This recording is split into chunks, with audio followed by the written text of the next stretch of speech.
Here with us now is CNN's chief law enforcement and intelligence analyst, John Miller, who knows a thing or two about what it's like to handle scenarios like this. Thanks for being here on a day like this. So, all looks calm. And I think the mayor's right.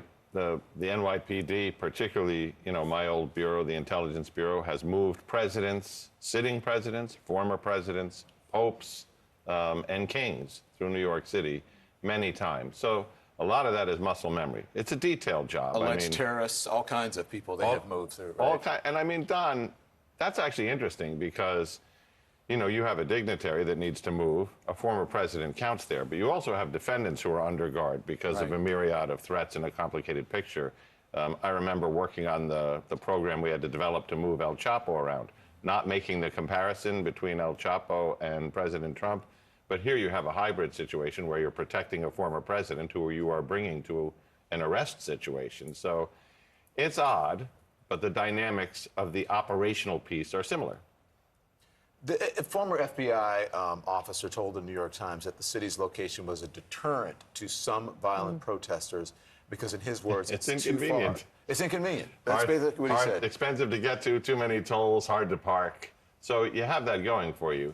On the other hand, it's a place that lives on mass transit, and there's all kinds of things that come this way. But what we haven't seen is two critical things. One, a groundswell of people heading here to come in large numbers.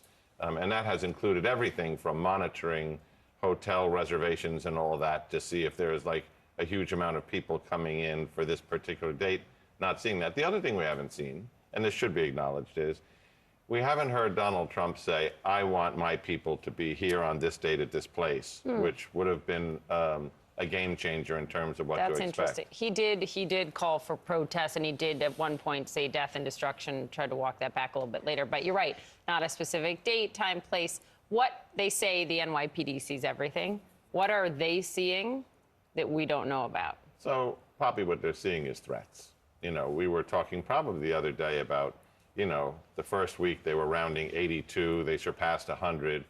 But, I've kind of ticked through those threats on the 2 or 3 places where the great volume is online. And, there's about 60 right now targeting the district attorney, individual senior staff, the judge. And you cannot separate yourself from that threat stream and statements that former President Trump has made about the judge hates me. Why is he?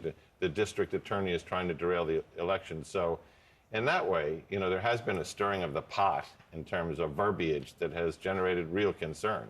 Saying that the DA should indict himself overnight.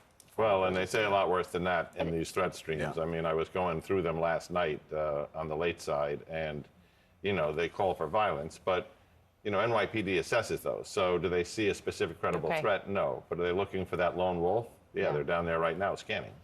John Miller, thank you very, very much.